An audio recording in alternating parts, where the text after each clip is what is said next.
At one point I said, well, what do you think of Jesus? Do you think he was the Messiah? That just really aggravated him. It made him angry. How can you expect me to believe in a God whose name my people have been killed? I don't care if it's true. I will never believe in Jesus. And that conversation ended with me walking home down the mountain in the dark.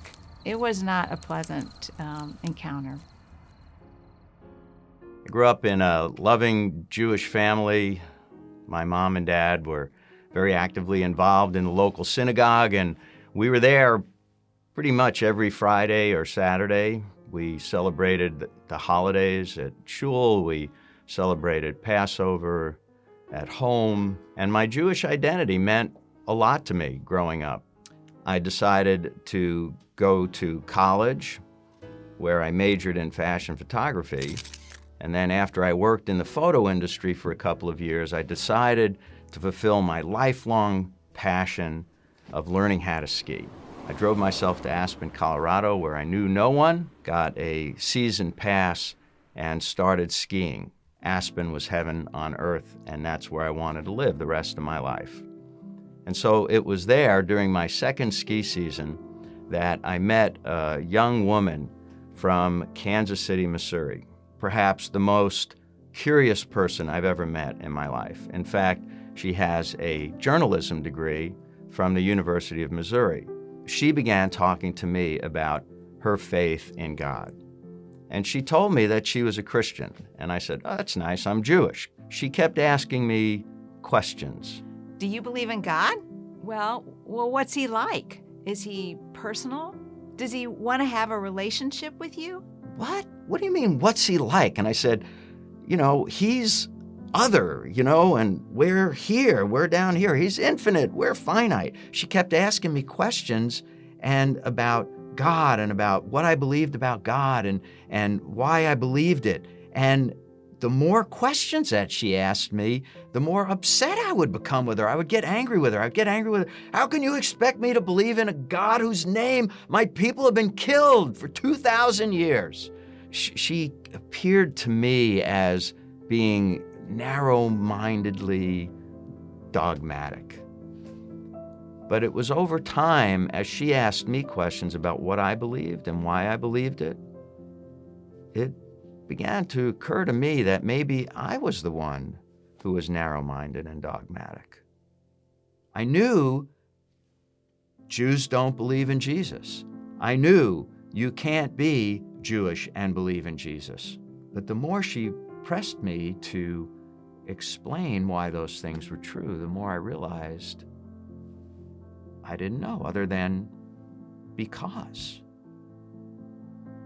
After she left, I decided, well, I'm going to start reading the Bible for myself to see what it says. And so, of course, I wouldn't go anywhere near the New Testament because I knew for a fact that the New Testament was Goyisha Bubamaisis. It was Gentile grandmother stories. And everybody knew it was anti-Semitic, and so I would have nothing to do with that. And so I decided, okay, I'll start reading in Genesis. What I discovered was that the God of this woman was my God, was the God of Abraham, Isaac, and Jacob. That really touched me. It really challenged me inside because it made me realize that I didn't know my own God, or at least I didn't know much about him. As I read more of the Bible, I began thinking more about my relationship with God. And I got to a point where I actually started to pray personally, like talk to God. God, if Jesus is the Messiah and you want me to put my faith in him, then I'm willing to do that, but only if it's true, because if it's not true, the last thing I want to do now is to worship a man and be an idol worshiper. I began to really think about what it meant for me to become a believer in Jesus. What would my parents think? And what would my brothers think? What would my aunts and my uncles and my cousins, what would 90% of my friends, at least my friends from New York, think? it was like I was thinking about this, and it was as if I heard a voice in my head say to me, Danny, that's right. The choice is between following me and everyone and everything else. If God is God, He's boss. You do what He says, and if there's a cost involved, it's worth it. This woman came back at the end of the summer, and she brought with her, when she came back, she brought with her a book that a friend of hers, her best friend, had given to her. And the title of the book, you ready for this? The title of the book was, What's a Nice Jewish Boy Like You Doing in the First Baptist Church? All of the questions I kind of had floating around in my head that I wasn't willing to ask directly were addressed in the book. Jesus was Jewish, and the apostles were Jewish, and all of the New Covenant, the New Testament books were written by Jews. To this point, I had never still opened the New Testament scriptures. But reading this book, I began to read them for myself for the first time. I grew up in a neighborhood that was mixed Jewish, mostly Jewish and a lot of Catholic. And so for me, Jesus and the New Testament was associated with those kids and the hatred that I got from them. And I was shocked to discover the exact opposite. I discovered a Jewish man addressing Jewish topics in a Jewish way who taught love for your enemies, love for all people, not the kind of hatred that I saw. And this Jesus, who was the God of the Gentiles who hated the Jews, began to evaporate because He didn't exist. I finished the book, and she says to me, So, what did you think of the book? I thought for a minute, and I said, it was good. I liked it. I think it's going to help me explain some things to my parents.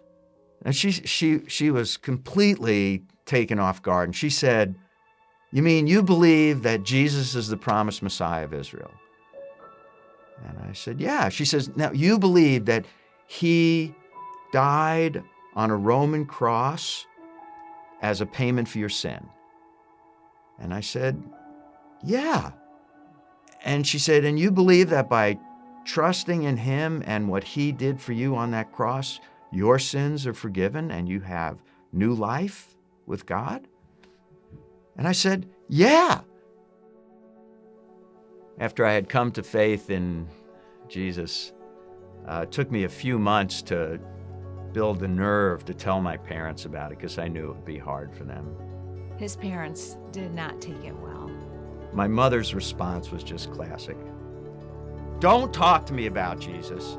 Don't tell me about Him. I will never believe in Jesus. I was born a Jew. I will die a Jew.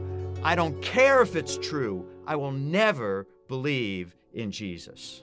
You gotta love God's tenacity with His people. Even as He sent someone into my life to tell me about Messiah, it was people who knew Messiah who helped my mother come to faith at the age of 86 years of age. And I had the most awesome privilege of leading my mom to faith in Messiah. You may be wondering about the identity of this very curious shiksa from Kansas City, this journalist who had such a profound impact on my life.